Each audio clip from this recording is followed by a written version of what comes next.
Still looking to earn your invite for the free Players Championship? Visit ppgeventmanagement.com to learn about the different qualifiers available. From one-day events to play-on-your-own schedule events, all events offer a buyback or cash option along with a 100% credit option redeemable towards any future pre-order at competitive prices. Grinding and getting paid to play Yu-Gi-Oh! Has never been easier. Play with the most professional worldwide tournament series today and join the online community. Come join us on Discord for assistance, info, and even discussions about future events.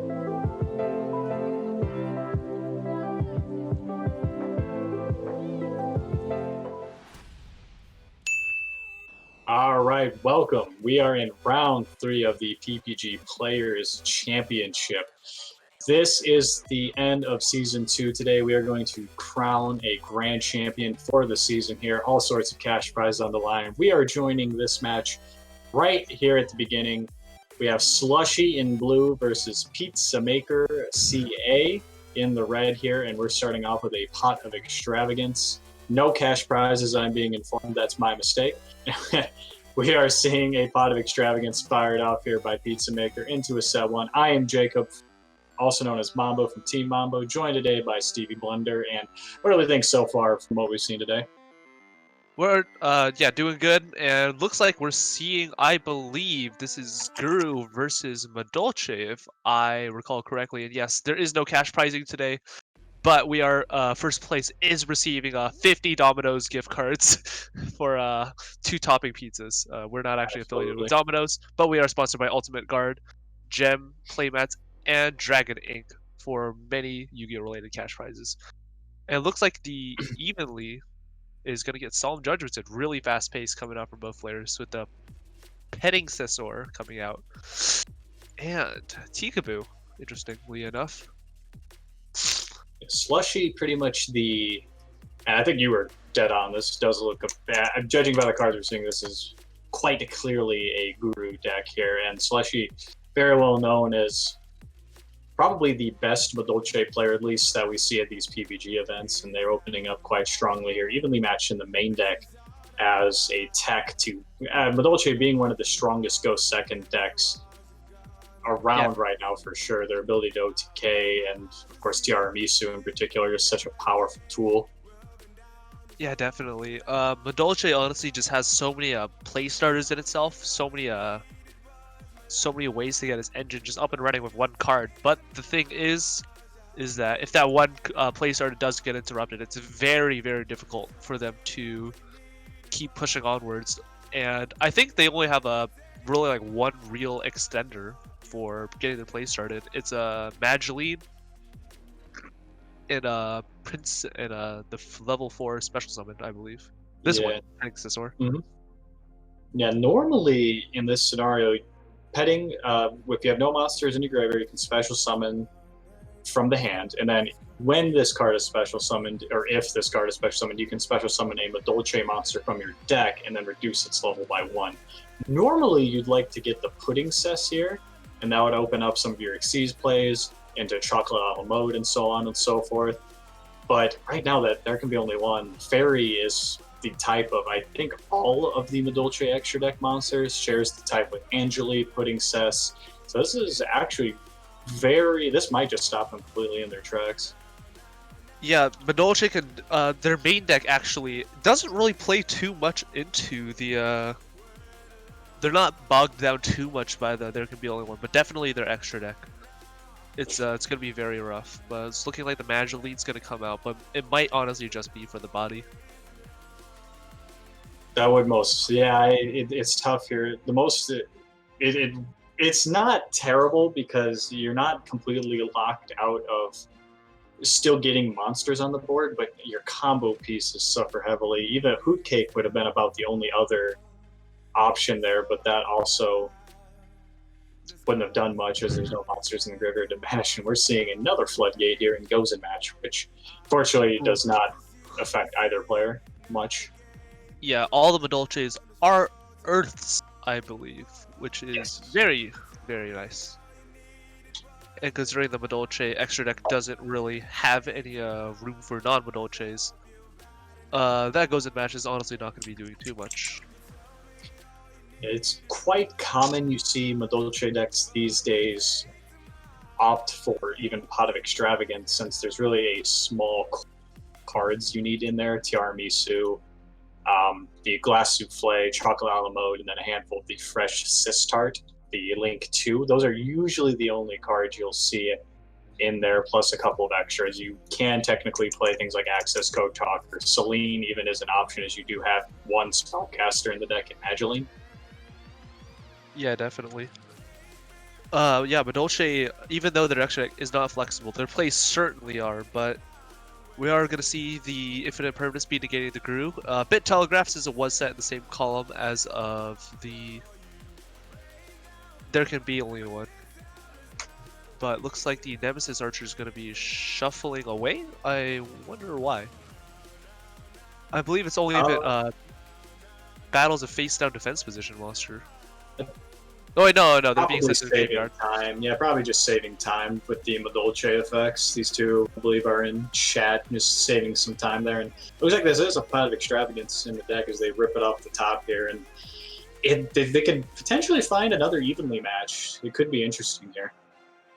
Yeah, evenly matched. I don't believe that Pizza Maker is going to be is not grabbing. It doesn't have any Subterror Venuses in hand. Otherwise, he would have possibly just slapped that down on the Imperm on Gru. But he should be fine. But it looks like we're not going to be seeing any equalizers coming out, as he's just going to be playing the Madolche Salon and normal summoning Magically, trying to get something remotely related to advantage on board. But it's going to be very tough from this position if he can't find access to something like Chateau or Ticket. Yeah, look, it's so tough here. There can be only one is really shutting down plays, because theoretically Magdalene can search itself, so you could Magdalene. Well, you can't normal summon the second Magdalene there can be. So there's so many options that Salon, one of the new tools they got out of Eternity Code, can give the deck. And right now we are seeing it still here. The second special or normal summon, I should say, of Madolche Salon, then using Angeli to get tribute itself, and then special summoning Madolche out of the deck. We'll most likely see Hoot Cake here, which is a beast. Then you will have access to the Messenger Lotto, which is a warrior, and that can get you Chateau, which can then bump your guys up by 500, and we might just see a nice old-fashioned beatdown back and forth between these two players. Yeah, definitely. What I find really interesting is that on the normal summon of Angeli, he didn't just immediately shotgun the Subterror Guru onto it, which I find surprising, because that's just gonna let him that's just gonna let Slushy accumulate more and more advantage by just getting enough bodies on board, and that might be enough to push through any non-existent final battles. Well, commentator's curse. Call me a liar. Yeah. Final battle. Pretty good card. Great scenario here for sure, unless there is... Now, technically speaking, there could be something like an Ash Blossom in hand to try and negate the Guru's effective search here, as they most likely will go for a Venus.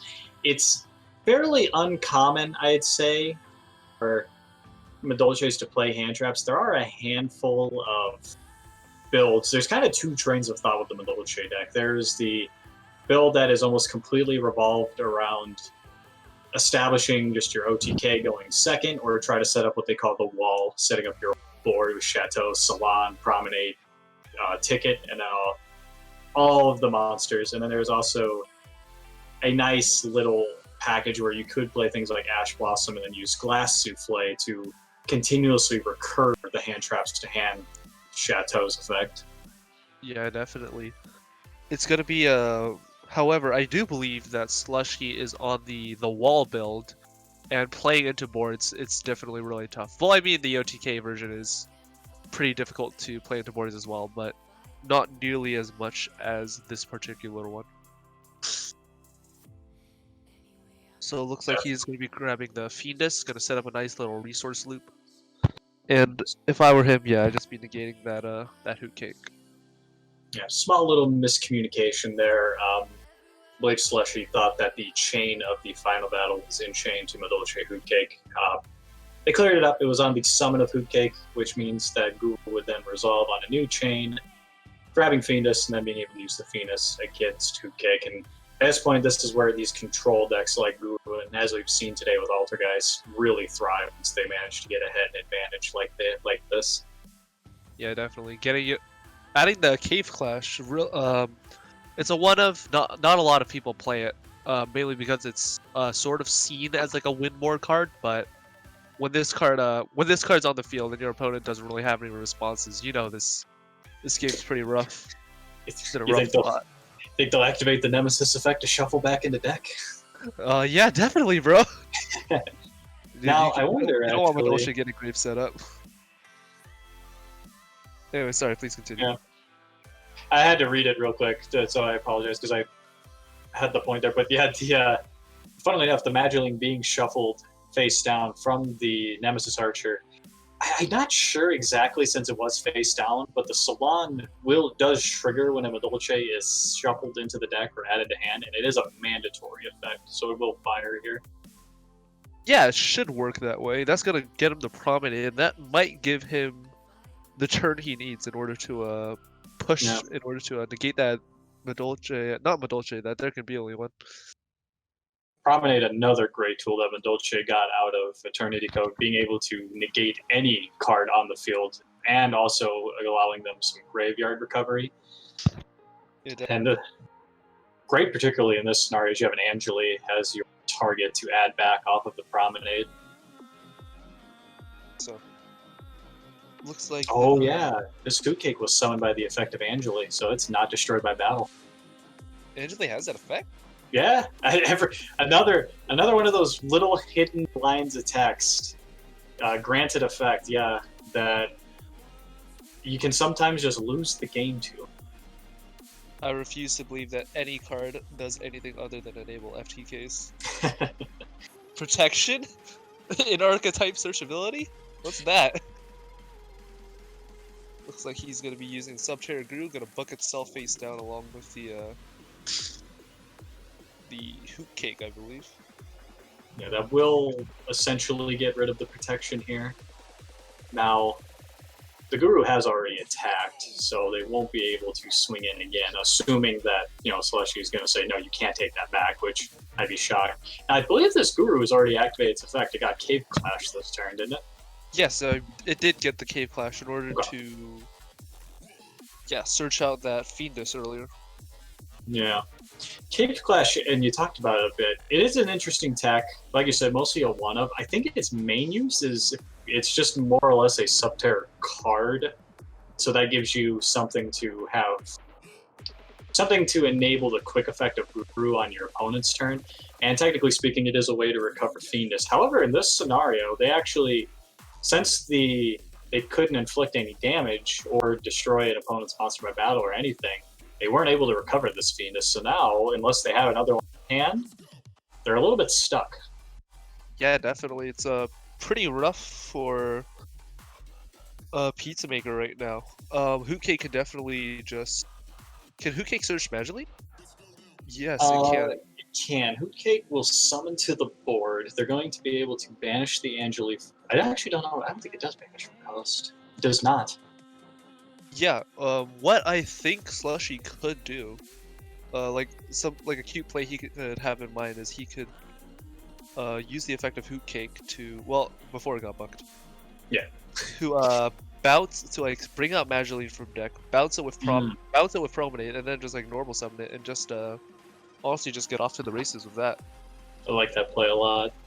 But Petting Sword more or less does the same thing. Wow, Ghost Mourner.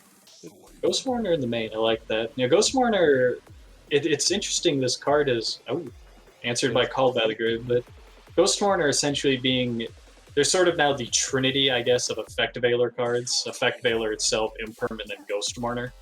And it's nice to see that Ghost Mourner has been able to slot itself into that trinity as still a useful card, despite the fact that there's its pros and its cons for sure, compared to something like Effect Veiler and Infinite Impermanence, but I like its flexibility to be able to be used on your own turn and in the battle phase even, and all sorts of other scenarios. Yeah, definitely. Yeah, Ghost Mourner initially seen as a very weak card, to be honest, being compared to like Infinite Impermanence and Effect Veiler. But the amount of versatility and just areas of where Ghost Mortar can be activated in comparison to Valor and Imperm. Imperm, you do have to set it first. Valor can only be used in the main phase, but Mortar, if you've got that card in hand, you can just slap it down. Seeing on Chainlink 3, as we saw, Chainlink 1 was Ghost Mourner. Chainlink 2 Call by the Grave. Chainlink 3, we're seeing Madolche Promenade targeting the There Can Be Only One. Now, this is quite good as we're going to see the Petting Cessor return to hand. Now, it can still special summon itself back, and now I assume they're going to go for Pudding Cess and try to put the nail in the coffin in this game, try to get into Tiramisu and completely blow this game wide open. Yeah, definitely. But he still does have to play against he does still have a Fiendus in hand, so he's gonna have to be wary of that. True. Yeah, definitely. There Can Be Only One should still be on, actually. It just negates the effect, doesn't bounce it. Yeah, I get that effect mixed up a lot. I just assume because it bounces, my thing gets bounced. Also, on a separate chain here, Salon is a mandatory effect, so that'll fire, allowing them to get either a copy of Ticket or Chateau. Yeah, or maybe even the second Promenade if they are running that. True. If they so choose. Yeah, definitely. One of the more interesting hand traps outside of Ghost Mortar is for Madolche specifically is Herald of the Orange Light. Yes. That has been really rising in prominence, dude. And it's interesting because you do have so much recovery to be able to get those fairies to your hand. You can recur things like Petting Cessor, the use of Chateau, and so on and so forth. So it's pretty easy to load your hand up, and if you just happen to hit that Herald, it's a great card. Yeah, definitely. The only time where you wouldn't want to see a Herald is if your only place card is a Petting Cessor, like we saw earlier, but it sets up the graveyard nicely for Hoot Cake. You can just shuffle everything away back with a Ticket, Chateau. It's just an overall great hand trap in decks that can utilize it. Yeah, and especially that synergy with Glass Souffle and Chateau, like you mentioned. It's fantastic. Seeing a little bit of a dispute here as we're just trying to get all the chain links resolved and There Can Be Only One. Hopefully they'll remember that should still be on board. Yeah, definitely. Pudding Cess, weirdly powerful card in the sense of which it has a really unique axis of interaction of where after the damage step it could just pop a monster, and not a lot of cards can really respond to that. Yeah, similar to Zodiac Whiptail, I think is probably the best comparison, as it's at the end of the damage step. So if you do swing it into something that's bigger than it, it will still die by battle, but you can still get the effect in the end of damage step there. So we do see Petting also will come out. Now, interesting to note here, if I'm remembering my card effects right, the Called by the Grave, since Promenade returns the card to the hand on resolution, Ghost Mourner would have missed its target, so they could have still resolved the effect of Petting. So that might come up depending on if there is a Fiendus in hand here. Yeah, definitely. Great catch there. I am not going to pretend like I saw the interaction at all. Looks like something's being bounced back to the extra deck. Did I miss something?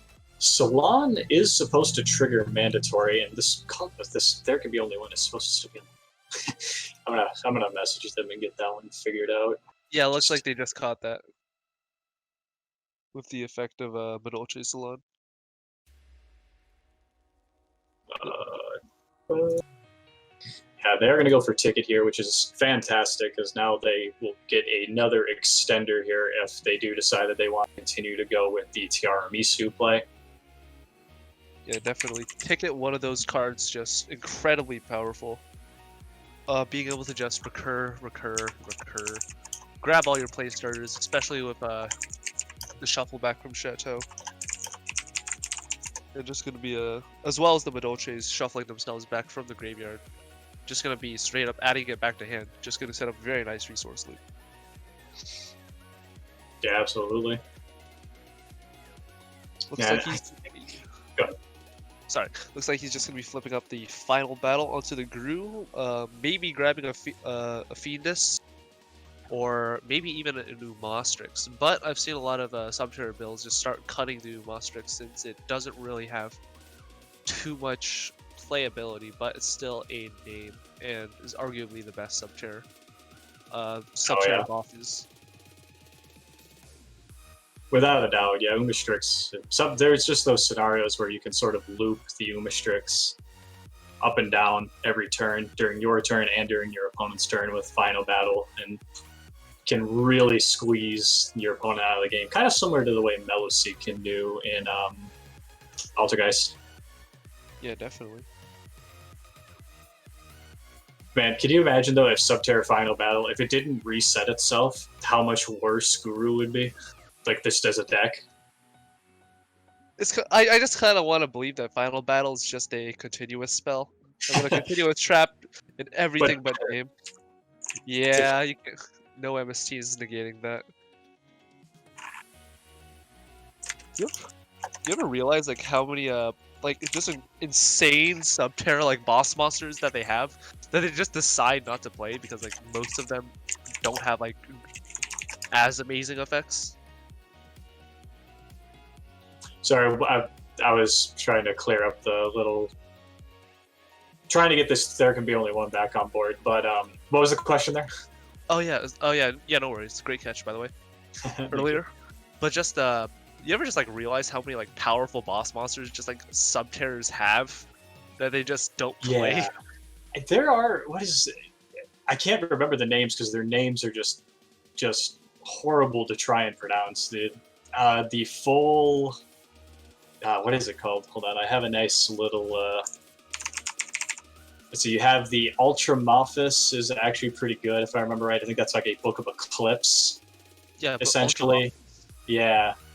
They have a lot of really interesting cards. It's just they're so situational and you really only need the nice simple effect of Umastrix. Just target a monster, banish it. It's nice and easy. Yeah. You've got like cards like Volteric, which is literally just mind control. True. No, it's changed art. Yeah. Like, huh? That was pretty good. But hey, I gotta admit, I played Guru for a bit, but I actually just don't remember like any of the. I don't remember any of them except Umastrix and Ultramaphis because that was the only one That was the only other one I ever even considered running. Yeah. Like you said, most of the other Subterror cards are very, very situational. Yeah, for sure. Looks like we're just going to be going into the battle phase. Going to just start picking off these Subterror monsters one by one. Going to try to get us up to the Guru resource loop, but heading at 1800 since it gains 800 effect with there being no monsters in the graveyard will crash into the Guru. Will at the end of damage step trigger the putting cess effect.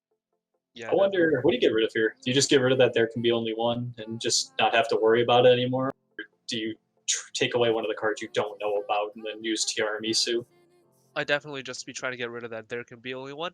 And then like during your main phase too, you can just spin back like the Nemesis Archer with Queen Tiramisu, and you're honestly just like completely set after that. Looking like yeah, it looks like that is the line they want to go for. Salon does give you that extra summon. Gelato's sort of a brick in this deck in its own way, but in this scenario, it is just a nice level 4 you can use for some Tiramisu fodder. Yeah, definitely. You really want to just be mainly trying to special summon that off of what's that card? Madolche Hoot Cake. But yeah, sometimes if you got it in hand, you gotta live it. You gotta live with it. But yeah, just like we said earlier, Queen Tiramisu is gonna be coming down, getting rid of that the Nemesis Archer as well as There Can Be Only One. I'm assuming, just so that he doesn't have any, you know? Yeah, so no additional floating is gonna be coming out from here. And honestly, Slushy taking it back very well, but Subterror Fiendus is going to be negating that Queen Tiramisu.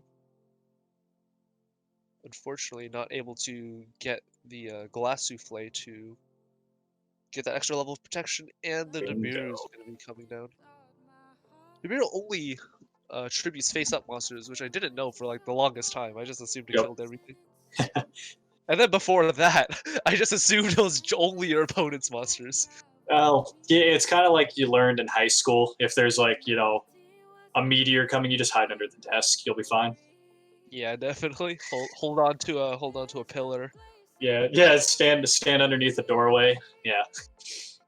That's definitely how it works. You're from California. Did they actually teach you that with the earthquakes to just like stand in a doorway? Every other week we had an earthquake drill. That's That's not even crazy. a joke.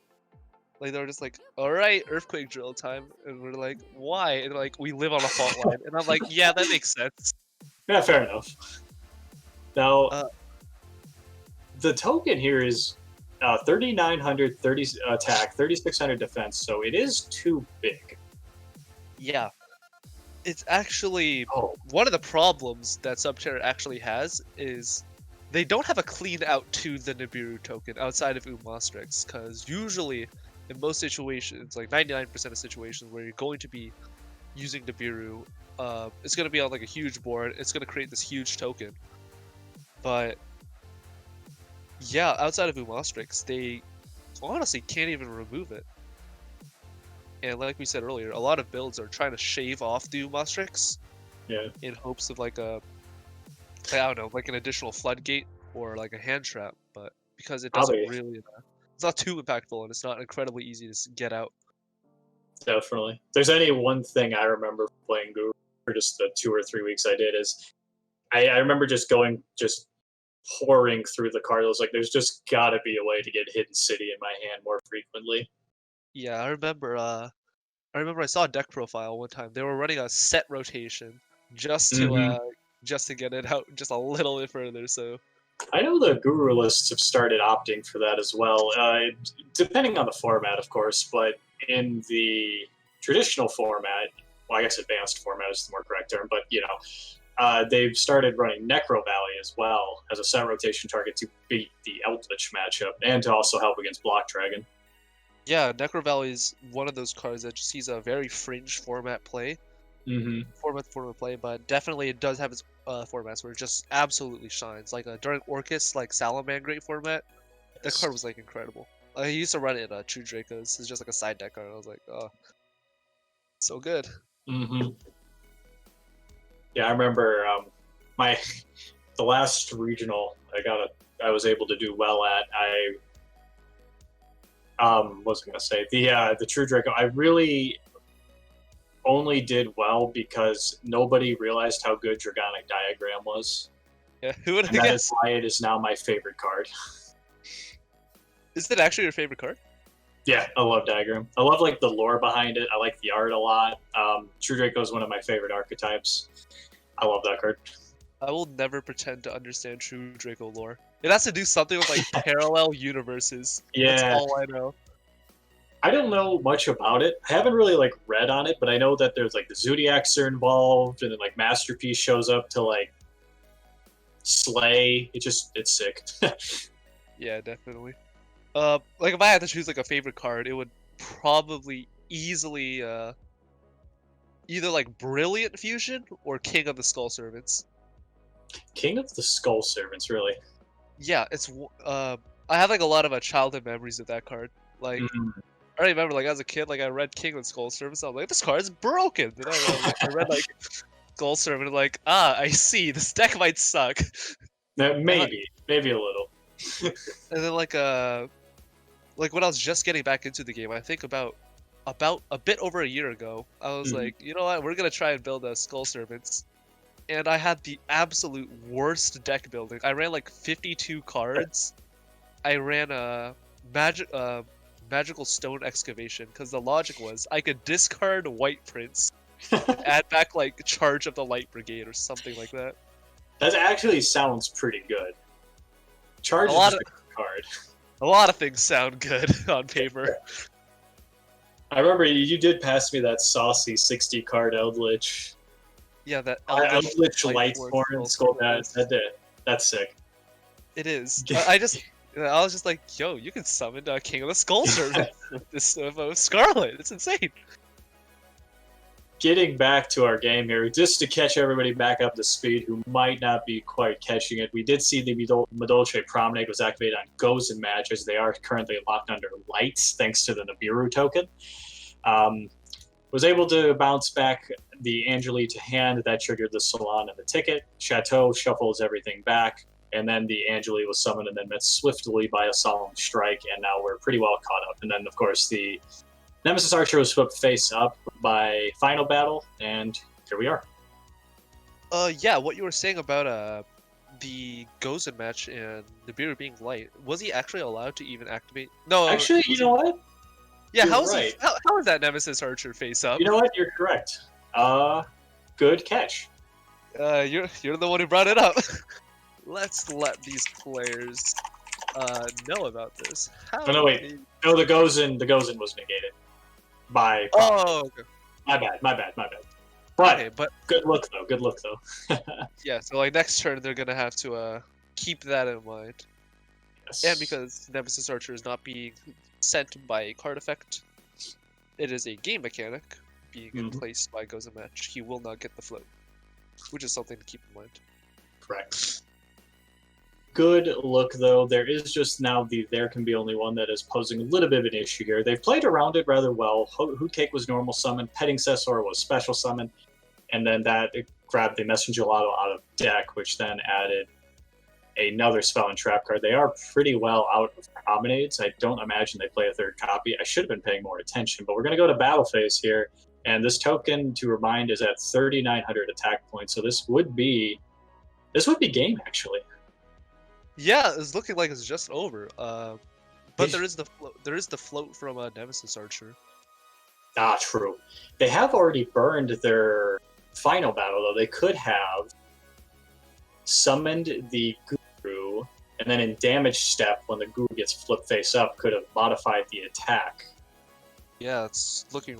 Yeah, it's like at the it's beginning of damage step. Yeah, Pizza.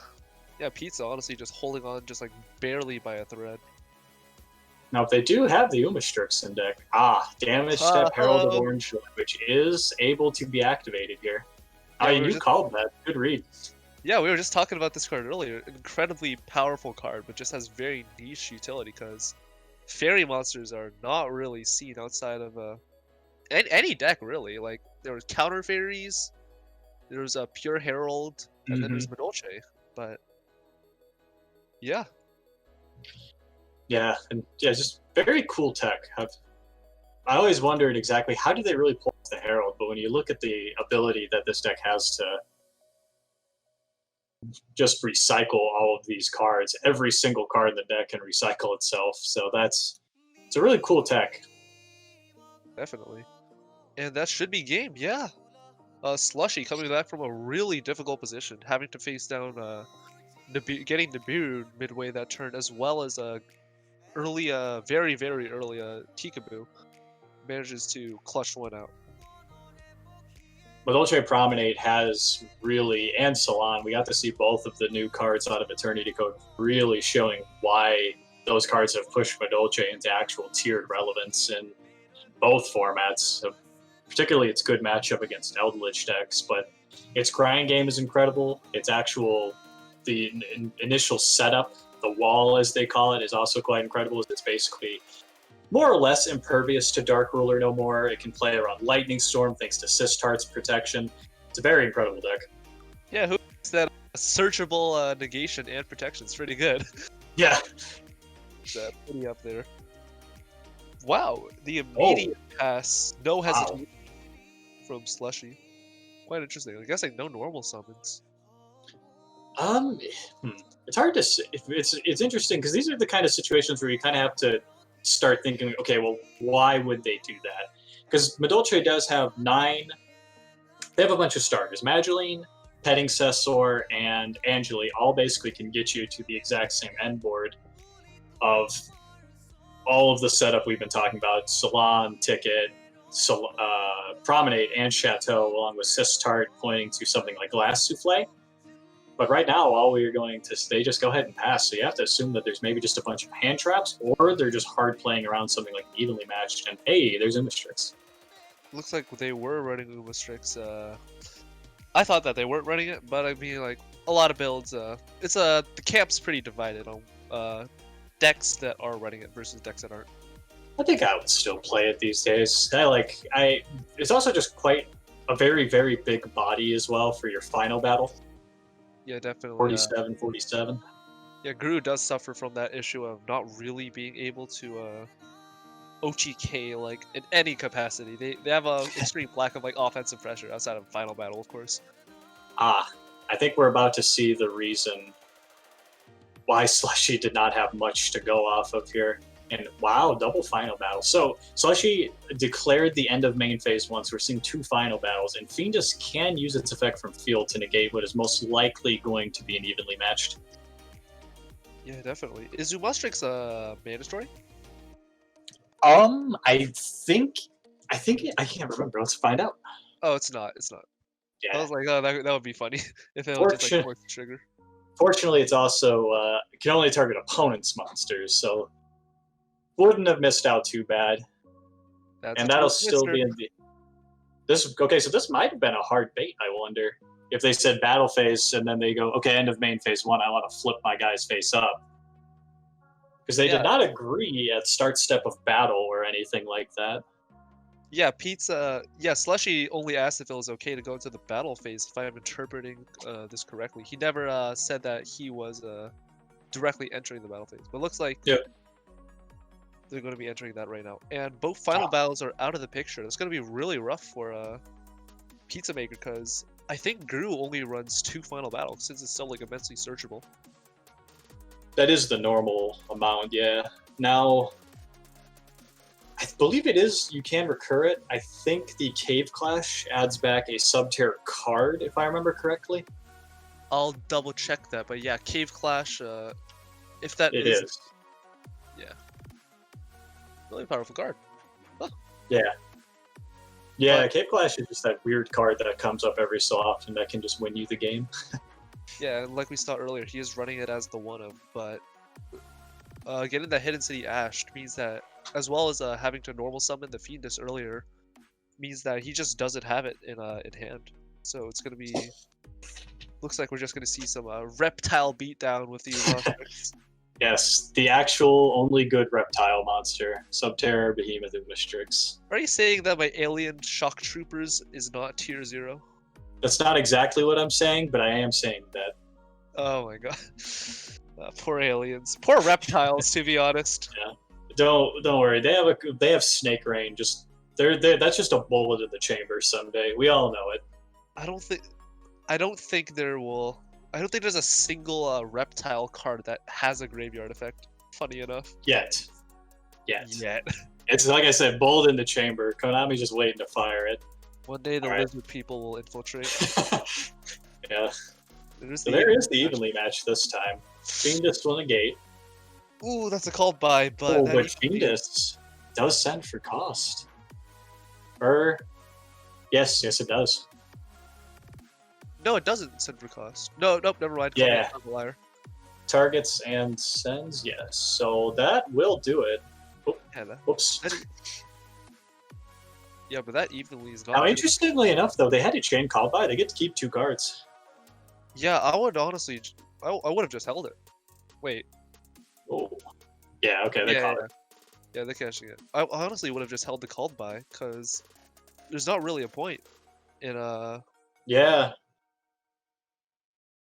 I mean, yeah, you only remove 1 card. I mean, it's pretty much the same result, right? The Fiendus goes to the graveyard, and they're just left on Hidden City. I suppose you get rid of the Gozen match? Or what? I mean, it's an unknown face down, so you do get rid of it, but... Oh, hello, Neos Fusion. That's he plays this? Promenade! Yes. Yeah, okay. So Promenade is going to... Okay, this is actually... No, Promenade can't negate it, because he needs to return a Madolche. They do have a Pudding Cess. That was discarded off of the Twin Twisters. Oh, it's in the graveyard too? Oh, yeah. I just thought I had to be on board. What if we have another Fiendus in hand? Or no, Fiendus is... No, it's not. It's no longer being negated by called. No, it's until the end of your... until the end of the next turn. Did he not pass? Oh, man. Salon is a mandatory trigger here as well, but it's tough. You can get another copy of Promenade, but then you don't have a target. Ticket's not helping you. Chateau's not helping much either. Yeah, definitely. It's yeah, looks like we're just seeing the second Promenade. But Pizza Maker's gonna have to start making some real plays here, otherwise he's in a world of hurt. Another thing to note, we are at a 5 minutes left in round. 5 minutes. Or, 10. actually, no, this round I forgot this round started a little bit later. We have 9 minutes left in round. Yeah. Yeah, Slushy's honestly not opening too solidly. Hasn't been able to find a play starter within the past 4 turns. Yeah. One of the raw ironies of the deck sometimes where you do have 9 copies. You have 3 cards, 3 copies of each that can get your play started, but sometimes you just don't see them. Invoked. Yeah. Yeah. Yeah, I mean, you're right. A normal summon. But yeah, this Sumastrix putting in a lot of work. Slushy's got one more turn to make something happen. Otherwise, that's it. Yeah, the Umastrix continuously flipping itself face down here as well. Keeps it a little bit safer, I suppose. Okay, Twin Twisters, discarding the Pudding Cess once again, is going to get rid of the back row. That does turn on Promenade, and then if you do have something to get yourself started here, it does turn off Petting Cessor, though. Yeah, definitely. It's maybe he top decked like a Mageline, and he's trying to just go for the assurance, but could be. Yeah, it looks like just lagging out a bit. But yeah, he has to make something happen, otherwise that's game. It's like just a bit of technical issues coming on the side of a Pizza Maker. Yeah, one of the scarier parts of online tournaments is when that pesky Spectrum internet starts acting up. And Jelly turns it all on. But one Ash Blossom. Here we go. Yeah, true. One Ash Blossom, and that's actually game 3. Okay. Yeah. Here we go. Hitting the There Can Be Only One as well. That turned out to be the perfect sequence of draws to now get yourself going here. Petting is going to fire. Ghost Mourner will do it, though. Oh, no. Well, Slushy isn't completely out of it yet, but what he can do, he reset the Promenade, right? Yes. So what he can do is, after his Petting Cessor is outed, when he flips up when Umastrix flips itself up to try to run over the Petting Cessor, he could negate the Umastrix even though it doesn't really do anything, and he could add back the Angeli. Oh, Subterrors Guru. Yeah. Oh, perfect. Exactly what you want to see right now. That's what you want to see in every scenario. This should be game, I believe, shouldn't it? I believe so.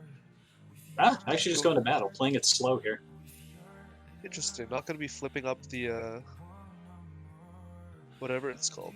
So, because I'm thinking here, if you flip the Umastrix and then you target the Petting Cessor to banish it, they chain the Promenade. Well, no, I suppose that wouldn't do much, because I was thinking you could chain Guru, but that's just going to put them both face down, and then you're at the mercy of Angeli once again. Fair. But that would have allowed the Umastrix to resolve. But yeah, I suppose this was probably the safer play altogether. Yeah. Although the Umastrix, it's an optional effect. It wasn't flip face down this turn. Is there any reason to not? No, he might have just forgotten, to be honest. Wow. Okay, so actually missed lethal there, unfortunately. It didn't flip it face up either, so this Guru is not a quick effect either. Yeah, looks like he's just going to be using the ticket. What a draw. Madeline. The best normal summon in the entire deck. This one card literally just turns on the entire engine. Gonna get the ball rolling. This is the extra normal summon off of Salon as well. I mean, if you really want, you can add another Madeline, but they're going to do the safe play, just go for Angeli and try to finish this one up here. Yeah, at this point, you could just, you've definitely got OGK in like 30 ways.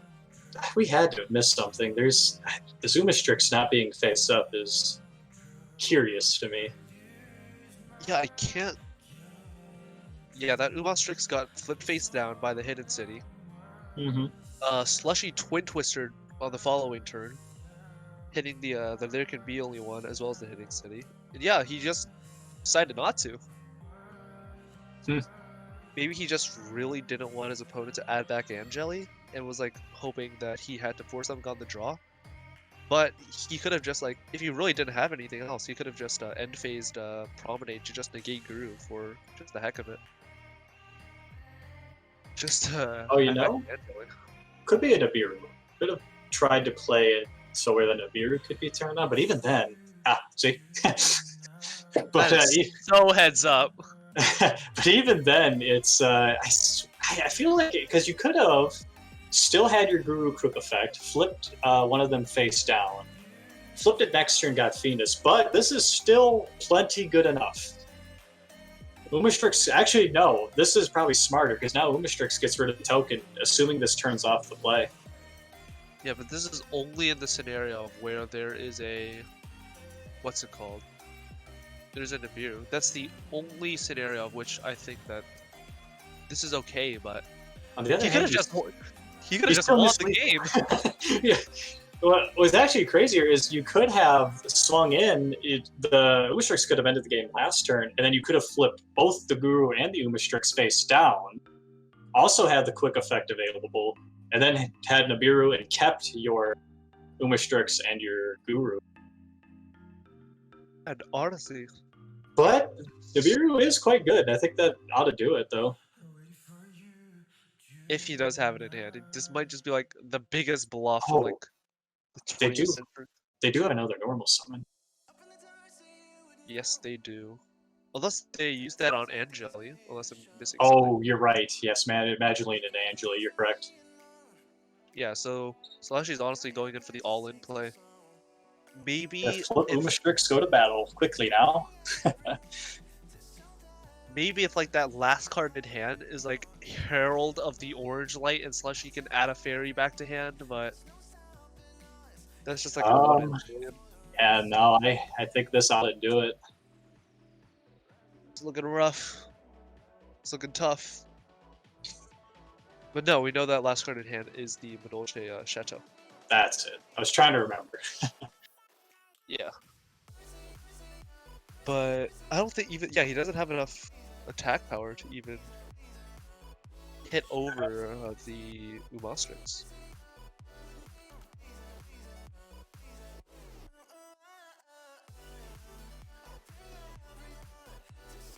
Oh, you know what? Promenade has still said you can negate this Umastrix effect. Yeah, like you said, the Nibiru coming down. So Promenade should just negate the Umastrix here, and unless you drew specifically Fiendus, that should do it. Yeah, honestly. That's a very large charge token. How much, what are the exact stats? Looks like 5,800 attack, 50 defense, and yeah, now you get Ticket, now you get Salon. You get your second copy of Promenade to play around any potential... Actually, no, they've already used both copies. So if they did draw a Floodgate, like There Can Be Only One, it's still doable. And the other issue is we have 1 minute and 20 seconds.